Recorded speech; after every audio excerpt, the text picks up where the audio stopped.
এই পৃথিবীতে সবচেয়ে আপন কে জানেন?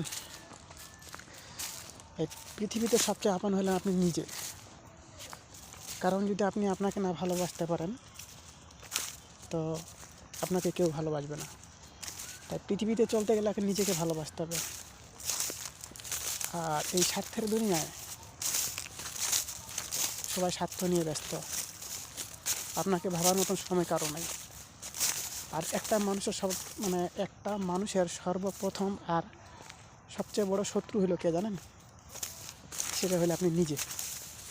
আপনার শত্রু কেউ না, ঘরেরও না, বাইরেরও না। আপনার শত্রু আপনি নিজেই। তাই নিজের মনটাকে ফ্রেশ রাখবেন, নিজে ঠিক থাকবেন, সব কিছুই ঠিক থাকবে। তো কথাটা হইলে বছরের যেহেতু শেষ, বছরের প্রথম দিন, তো সব কিছু ভুলে গিয়ে আমরা নতুন দেশটাকে সুন্দর করে গড়ার চিন্তা ভাবনা করি। সবাই আমরা একতা হয়ে দেশটার সঙ্গে লড়ি। কারণ দেশের যখন পরিস্থিতি কঠিন, অবস্থা খারাপ।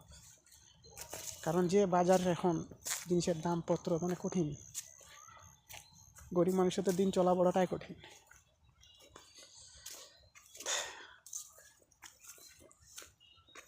তো আমি মাঝে মাঝে চিন্তা করি যে যারা পথ শিশু আছে, যারা এই শীতের সময় যাদেরকে বাংলা ভাষায় টোকাই বলা হয়। তো আমি 4 দিন আগে ঢাকায় গিয়েছিলাম। তো দেখি তারা স্টেশনে, তারপরে বিভিন্ন রাস্তাঘাটে এমন পরিস্থিতি, ঠান্ডায় কঠিন অবস্থা। তো এদের দেখার মতন কেউ না। তারা ঠিক মতন খায় কি খায় না, এই যেন ডেন্ডি নামে একটা জিনিস তারা খায়। তো আমাদের সরকার,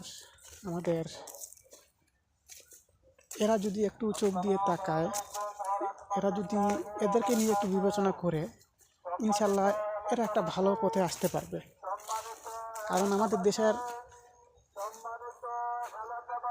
বড় বড় মাথা, বড় বড় নেতা, বড় বড় যারা আছে, তারা যদি সাপোর্ট না করে, তারা যদি তাদেরকে দেখাশোনা না করে ঠিক মতো, ওরাও তো আমাদের দেশের জনগণ।